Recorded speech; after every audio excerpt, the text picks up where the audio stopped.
নমস্কার, দেখছেন কলকাতা টিভি। সঙ্গে রয়েছে অনন্যা। শুরু করছি সংবাদ সারাদিন।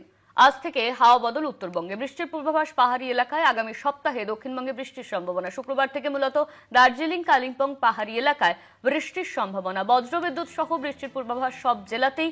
25শে অক্টোবরের মধ্যে বঙ্গোপসাগরে নিম্নচাপে পরিণত হবে এবং বৃষ্টির সম্ভাবনা রয়েছে বেশ কয়েকটি জায়গায়। 26শে অক্টোবর আরও গভীর নিম্নচাপে পরিণত হওয়ার সম্ভাবনা। নিম্নচাপের ভ্রুকুটি আবারও পাওয়া যাচ্ছে। 25শে অক্টোবর থেকে বঙ্গোপসাগরে নিম্নচাপের সম্ভাবনার কথা জানা যাচ্ছে। হাওয়া অফিসের তরফে বেশ কিছু জায়গায় বৃষ্টি হতে পারে, বেশ কিছু জেলায়।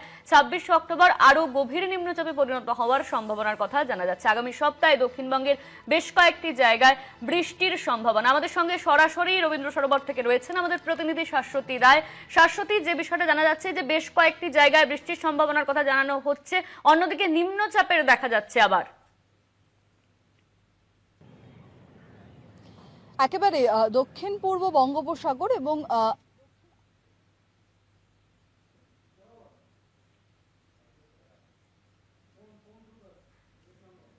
হাওয়া অফিসের যে আপডেট সেই অনুযায়ী এই নিম্নচাপের যে গতিপথ তা কিন্তু ধীরে ধীরে দক্ষিণ পূর্ব বঙ্গোপসাগর এবং সংলগ্ন বঙ্গোপসাগরের উপর অবস্থানরত থাকবে এবং যেটি অভিমুখ ক্রমাগত পশ্চিম থেকে উত্তর পশ্চিম দিকে, তার প্রভাবেই কিন্তু বৃষ্টির পূর্বাভাস জারি করা হচ্ছে দক্ষিণবঙ্গের বেশ কিছু জেলার ক্ষেত্রে। এবং আলিপুর আবহাওয়া দপ্তর যেমনটা জানাচ্ছে যে এই নিম্নচাপ 25শে অক্টোবর থেকে 27শে অক্টোবরের মধ্যে গভীর নিম্নচাপে রূপান্তরিত হয়ে ঘূর্ণিঝড়ও রূপান্তরিত হতে পারে। সে কতটা শক্তি বাড়াবে তার উপর কিন্তু আগামী দিনে তার অবস্থান এবং তার গতিপথ সুস্পষ্ট হবে। তবে ইতিমধ্যেই একটি নিম্নচাপে রূপান্তরিত হওয়ার পর এই সিস্টেমটি প্রচুর পরিমাণে জলীয় বাষ্প সংগ্রহ করে আরো শক্তি বাড়াতে পারে এবং সেটি ক্রমাগত পশ্চিম থেকে উত্তর পশ্চিম দিকে অগ্রসর হওয়ার একটি প্রবল সম্ভাবনা রয়েছে। এর প্রভাবে জলীয় বাষ্প রাজ্যে প্রবেশ করার একটি ইঙ্গিত মিলছে। তবে ইতিমধ্যেই উত্তরবঙ্গের ক্ষেত্রে জারি করা হয়েছে বৃষ্টির সতর্কতা। সেখানে হালকা বৃষ্টির ইঙ্গিত মিলেছে এবং তাপমাত্রার পারদও কিন্তু বেশ কিছুটা নিম্নমুখী, যেখানে তাপমাত্রা ইতিমধ্যেই আজকে সকালে দার্জিলিং এর ক্ষেত্রে 11 ডিগ্রি সেলসিয়াসের আশেপাশে ঘোরাফেরা করছিল, যা স্বাভাবিকের নিচে অবস্থানরত। তাই শীতের আমেজ কিছুটা হলেও পার্বত্য এলাকায় মিলছে। তার সঙ্গে সঙ্গে বিক্ষিপ্ত পশ্চিমী ঝঞ্ঝার প্রভাবে উত্তরবঙ্গের এই পার্বত্য এলাকা অর্থাৎ দার্জিলিং এবং কালিম্পং এর কিছু অংশে হালকা থেকে মাঝারি বৃষ্টির পূর্বাভাস মিলেছে। আজ, আগামীকাল এবং রবিবার পর্যন্ত এই বৃষ্টি উত্তরবঙ্গে জারি থাকবে। এর সঙ্গে সঙ্গে কয়েক ফসলা বৃষ্টি হতে পারে জলপাইগুড়ি এবং আলিপুরদুয়ারে, সংযুক্ত হবে কোচবিহারও। এই বৃষ্টি আগামী সোমবার পর্যন্ত লাগাতার কয়েক ফসলা করে হবে এই উত্তরবঙ্গের উপরের দিকের জেলাগুলির ক্ষেত্রে। তবে দক্ষিণবঙ্গের ক্ষেত্রেও যেমনটা ইঙ্গিত মিলছে, আজকে দক্ষিণবঙ্গে দক্ষিণ 24 পরগনার কয়েক জায়গায় বিক্ষিপ্ত কয়েক ফসলা বৃষ্টির ইঙ্গিত। এছাড়াও আগামীকাল থেকে এই বৃষ্টির তোর বাড়তে পারে। সেক্ষেত্রে 2 24 পরগনা, 2 মেদিনীপুরে কয়েক ফসলা বৃষ্টি হতে পারে।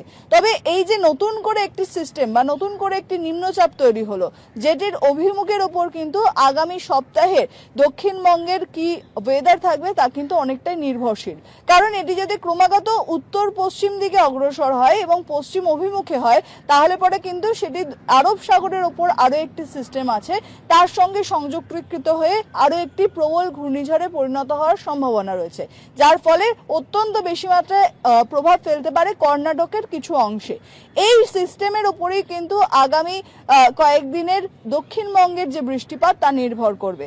যদি এই সিস্টেম ক্রমাগত উপর দিকে অর্থাৎ পূর্ব দক্ষিণ পূর্ব অভিমুখে অগ্রসর হতে থাকে এবং সেটি যদি লাগাতার উত্তর পূর্ব দিকে আরো কিছুটা এগোয় বঙ্গোপসাগরের দিকে, তাহলে পরে কিন্তু তার প্রভাব পড়তে পারে দক্ষিণবঙ্গে, বিশেষত উপকূলের জেলাগুলিতে।